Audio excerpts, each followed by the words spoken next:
गुजरांवाला से, जहां जमात इस्लामी ने इंतखाबी शेड्यूल आने के बाद गुजरांवाला PP 59 से अमीर जमात इस्लामी सिराजुल हक ने इंतखाबी सरगर्मियों का बाकायदा आगाज कर दिया।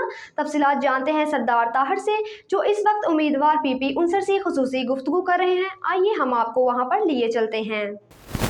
जी बिल्कुल, मैं इस वक्त शुगर मिल रावली PP 59 मैं मौजूद हूँ, जहाँ पे जमात इस्लामी के नामजद उम्मीदवार खुर्रम सिंह खोखर साहब आज इलेक्शन कमीशन का जब रात को शेड्यूल अनाउंस हुआ आम इंतखाबात का, तो उसके बाद अब जमात इस्लामी ने गुजरांवाला में अब बाकायदा तौर पर अपनी इंतखाबी मुहिम का आगाज़ PP 59 से शुरू किया। आज मरकज़ी कायद जमात इस्लामी सिराजुल हक साहब गुजरांवाला स्पेशल तौर पर इंतखाबी मुहिम का आगाज़ करने गुजरांवाला पहुँच रहे हैं और सबसे पहले PP 59 के जो उम्मीदवार हैं खुर्रम सिंह खोखर की जो इंतखाबी कैंप है वहाँ से उनका पड़ाव होगा।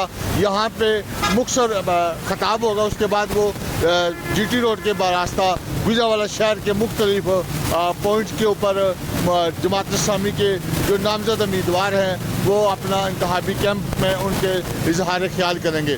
मेरे साथ PP 59 के उम्मीदवार खुर्रम सिंह खोखर साहब मौजूद है।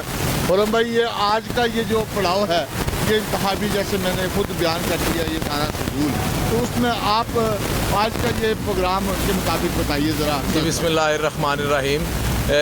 बिल्कुल जी, ये खुशहाल पाकिस्तान रोड कारवां के नाम से मरकज़ी अमीर जनाब सिराजुल हक साहब गुजरांवाला का दौरा कर रहे हैं और इस दौरे में ये उनका पहला पड़ाव ये गुजरांवाला PP 59 कैंट रावली चौक में हो रहा है और हम यहाँ पर अपने महबूब कायद को खुशामदीद कहने के लिए मौजूद हैं। यहाँ पर आप देख सकते हैं कि जमात इस्लामी के तमाम कारकुनान बड़े जोश व जज्बे से अपने कायद का इस्तकबाल करने के लिए तैयार बैठे हैं। इसके बाद जमात इस्लामी के अमीर जो हैं वो शहर के मुख्तलिफ जोन्स, जिनको हम सूबाई हलकों को कहते हैं, और सूबाई हलकों में मुख्तलिफ सूबाई हलकों में जाएंगे और वहाँ पर उस सूबाई हलके के अंदर उन कारकुनान से इजहार यकजहती करेंगे और उनको इलेक्शन का आइंदा का लाहे अमल देंगे ताकि इलेक्शन मुहिम का और कैंपेन का बाकायदा आगाज़ कर दिया जाए।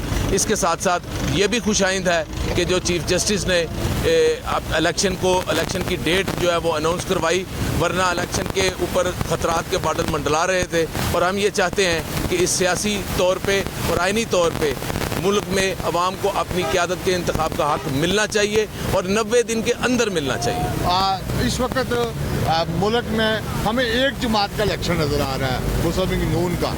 जमात इस्लामी या दीगर जमातें उस तरह का काम नहीं कर रही या उतनी सहूलतकारी नहीं मिल रही दूसरी जमातों को अपनी कैंपेन करने के लिए, खासकर PTI जो साबका इक़्तिदार कर रही उनके साथ। या आप समझते हैं कि लेवल इक्वल सलूक हो रहा है या नहीं हो रहा?